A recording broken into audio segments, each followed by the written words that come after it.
Quiero proponer a nuestra audiencia un tema que también es de mucha actualidad, porque este fin de semana se produjeron las elecciones en la República de Colombia, la segunda vuelta electoral, y el presidente Juan Manuel Santos alcanzó la reelección con una distancia de aproximadamente 9 puntos respecto de el segundo, el candidato del denominado Centro Democrático, Óscar Iván Zuluaga. ¿Cuáles son las implicaciones de esta reelección del presidente Santos? Le quiero consultar a Marcelo Larrea, quien es analista político y también conoce de temas internacionales. Marcelo, bienvenido. ¿Cómo le va? Muy bien, muchas gracias. Gracias por invitarme a participar en este programa. En efecto, los resultados de las elecciones de ayer en Colombia tienen una gran trascendencia, no solo para el pueblo colombiano y la historia colombiana, amarga y sangrienta, particularmente, como lo decíamos esta mañana, desde el asesinato del mariscal Sucre en junio de 1830, sino en las últimas décadas. El pueblo colombiano en esta ocasión votó frente a la disyuntiva de una solución política y pacífica al conflicto armado que ha desangrado a Colombia en las últimas décadas versus la pretensión de una guerra indefinida y permanente como la que planteó el expresidente Álvaro Uribe. El presidente Uribe planteaba una solución netamente militar y no negociada. Sí, la propuesta de una guerra permanente, de exterminio de las fuerzas que se han insurreccionado en Colombia es una propuesta sanguinaria y evidentemente terrorista, y el pueblo colombiano la ha castigado en las urnas, pronunciándose a favor de la paz. Porque finalmente el voto que tuvo lugar ayer en Colombia no fue un voto sobre los méritos o los deméritos del gobierno del presidente Juan Manuel Santos y su continuidad en uno u otro sentido, sino que fue un plebiscito en el que el pueblo colombiano se pronunció sobre si quería una solución pacífica al conflicto armado colombiano o si quería continuar con esta guerra infinita que ya tiene más de 5 décadas en Colombia. Y el pronunciamiento fue categórico, tanto que el mismo candidato de Uribe, el señor Zuluaga, tuvo que cambiar su discurso político en las últimas semanas de una oposición beligerante a los acuerdos de paz a tolerar que las tendencias del Partido Conservador que lo apoyaron se expresen a favor de las negociaciones de paz. Es muy importante este elemento en la política colombiana porque en las últimas décadas y a lo largo de la historia de la República en Colombia, el uso de la guerra y la confrontación armada ha sido un vehículo permanente de las viejas estructuras oligárquicas y feudales y coloniales de dominación del poder político en Colombia. Esta elección en este sentido tiene un significado histórico trascendente, marca una composición de un nuevo escenario político en Colombia, donde la perspectiva de dejar atrás el enfrentamiento violento, el uso de la guerra y de los instrumentos de represión como elemento sustantivo del ejercicio del poder, abre las puertas a un proceso de democratización en Colombia que trasciende las críticas a las que pueda ser sujeto el gobierno del presidente Santos. Ahora, Santos gana con 7 millones y pico de votos frente a 6 millones y pico de Óscar Iván Zuluaga. Estamos hablando de que 6 millones de colombianos creían en la propuesta de Zuluaga y por ende del uribismo de continuar buscando una solución de carácter militar. ¿Acaso esa desconfianza no se produce por, si nos remontamos un poquito a los años precedentes, a lo que ocurrió durante la administración del presidente Andrés Pastrana cuando se creó una zona desmilitarizada, se sentaron en la mesa de negociaciones y esa negociación de paz no prosperó? Bueno, se bloqueó la negociación de paz con el presidente Pastrana. Creo que nadie tiene dudas respecto a la buena voluntad del presidente Pastrana en ese sentido, pero las relaciones de poder y sobre todo aquellos sectores militaristas que hacen un gran negocio del conflicto bélico promovieron una destrucción de ese proceso. Ahora estamos en un escenario que esperamos que estas fuerzas no se reencauchen, que las incidencias del gigantesco negocio del narcotráfico, que también es favorable a la solución militarista y a la guerra permanente y al uso permanente del militarismo como instrumento de solución o de prolongación de este tipo de enfrentamiento social en Colombia, sean definitivamente derrotadas.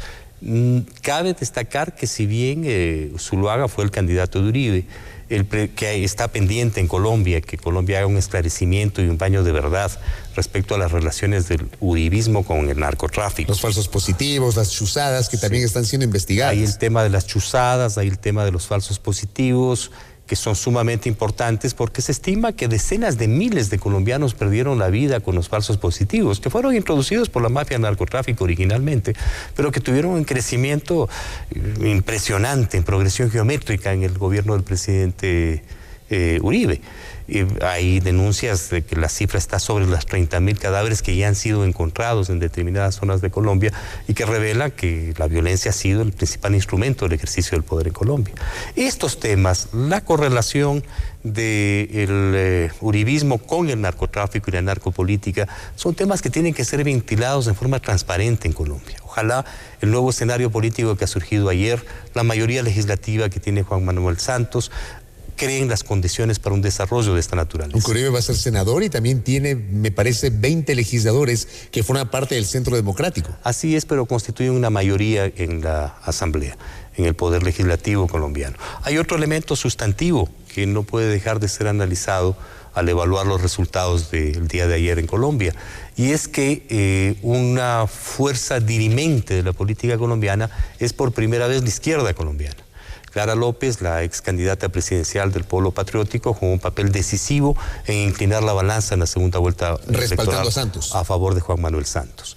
Fue un acto valiente y de gran coraje de Clara López, porque evidentemente los distintos sectores de la izquierda colombiana y del mismo Polo Patriótico tenían resistencias a hacer un voto por Santos por diferencias de carácter ideológico y conceptual, y además por diferencias de clase obvias. Sin embargo, Clara López tuvo la determinación de plantear que el problema fundamental en el proceso electoral era si se continuaban o no las negociaciones de paz, y que estas negociaciones para construir una solución pacífica al conflicto armado en Colombia trascendían las diferencias fundamentales existentes entre la izquierda colombiana y el gobierno de Juan Manuel Santos, y logró inclinar la balanza decisivamente a favor de Juan Manuel Santos. Más que, por ejemplo, la posición del Partido Verde, el que lideraba en este caso en su momento Antanas Mockus y ahora como candidato Enrique Peñalosa. Sí, efectivamente, la posición de Clara Obregón fue mucho más decisiva. Ella ha logrado un gran posicionamiento del Polo Patriótico, obtuvo más del 15% de votos en la primera vuelta electoral. ¿Por sobre Marta Lucía Ramírez? Sí, entiendo que la diferencia no fue mayor, pero la posición que ella tomó fue definitiva, tanto que incluso sectores del Partido Conservador y la misma Marta Lucía Ramírez tuvieron que declarar que eran sensibles a los procesos de paz y que era importante que Colombia avance hacia una solución pacífica del conflicto armado.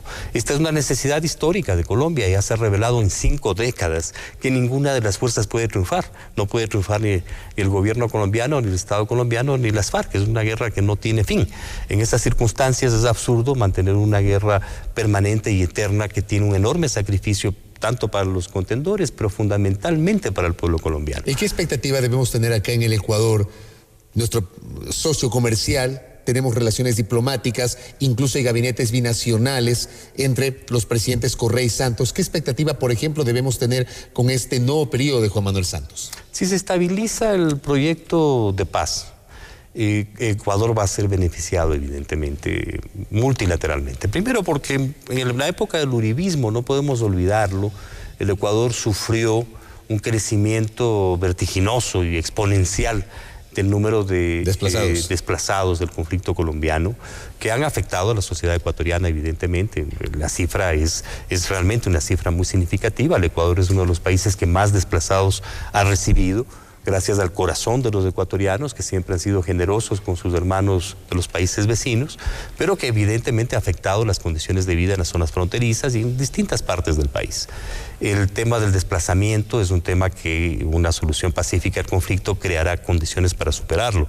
Pero además la interrelación entre la actividad económica, social y cultural entre los dos países puede fortalecerse y enriquecerse. Colombia, en una Colombia democrática, en una Colombia no desgarrada por los enfrentamientos fratricidas y sangrientos que han caracterizado las últimas décadas de la historia de este país, va a ser también un escenario muy importante para que el Ecuador pueda compartir las lecciones y sus aprendizajes en todos los aspectos, fundamentalmente en los que tienen que ver con la lucha política. De manera que va a ser muy beneficioso para los dos países y también para Venezuela y en general para los países limítrofes con Colombia y para América Latina, la búsqueda y el encuentro de una solución pacífica al conflicto colombiano. De hecho, las Fuerzas Armadas Revolucionarias de Colombia han venido insistiendo en este tema durante mucho tiempo, tanto que hubieron las negociaciones con el presidente Pastrana oportunamente. Los intereses países militaristas por un lado y el narcotráfico por otro siempre fueron hostiles a una solución pacífica del conflicto colombiano, porque ese conflicto de una u otra manera les permitía tender cortinas de humo sobre los crímenes del narcotráfico y sobre los abusos de las mafias de la guerra que estaban permanentemente vendiendo equipamiento militar al ejército colombiano y a la policía colombiana.